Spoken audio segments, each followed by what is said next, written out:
ចំណាប់អារម្មណ៍បែបណាតើគាត់មានសារអ្វីខ្លះសម្រាប់ជាសារលើកទឹកចិត្តទៅដល់ក្មេងស្រីនៅក្រៅមូលបត្ររបស់យើងគឺភាពជាអ្នកដឹកនាំរបស់ក្មេងស្រីដើម្បីទាំងអស់គ្នាឥឡូវនេះកុំឲ្យខានៅក្នុងវិស័យកីឡាបុកកតារបស់យើងហ្នឹងហើយតើទៅដោយសារតែយើងឃើញថាពាក់ព័ន្ធនឹងកីឡាគឺយើងឃើញថាភាគច្រើនគឺសិតតែជាបរិយា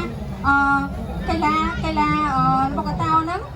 បែបណាដែរចំពោះចំណាប់អារម្មណ៍បងប្អូនណាហើយមានផ្សាយខ្លះដើម្បីផ្ញើទៅកាន់ក្មេងស្រីគ្រប់រូបឲ្យគាត់ដឹងពីថាតើយើងគួរផ្ដាំផ្ញើសារបែបណាទៅកាន់ពួកគាត់ដើម្បីឲ្យពួកគាត់ដឹងថាពួកគាត់អាចធ្វើបានយ៉ាងខ្លះក្មេងស្រីទាំងគ្រប់រូបចូលរួមហាត់ក្បាច់គុនរបស់កតាដើម្បីលើកស្ទួយក្បាច់គុនខ្មែរហើយដឹកនាំចាតែដៃជូនបងទាំងអស់គ្នាអរគុណច្រើនបងស្រីហើយចុះចាសូមអរគុណបងប្អូនសម្រាប់ការគាត់នៅតែក្នុងចង្ក្រាននេះទេគឺឥឡូវនេះយើងឃើញថាមាននៅគ្រប់វិស័យទាំងអស់មិនថាកីឡាមិនថាវិស័យផ្សេងៗគឺស្ត្រីស្ទើរតែមានភាពជាអ្នកដឹកនាំដូចគ្នានៅងាកនេះអញ្ចឹងខ្ញុំសូមរំខានបន្តិចមុននឹងចាប់ផ្ដើមចូលដល់ session មែនតើហ្មងបងប្អូនទាំងអស់គ្នាបានហូបបាយហើយនៅហើយនិយាយចឹងព្រឹកមិញថាក៏សួរកញ្ញានារីគាត់ក៏ដែរខ្ញុំអាចដឹងតិចបានអត់ថាណាគេបានចូលរួមខ្លះសូមលើកដៃ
คุณกีฬาลงเข้ามา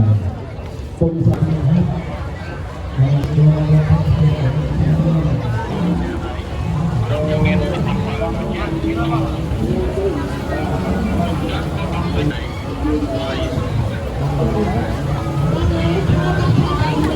ตร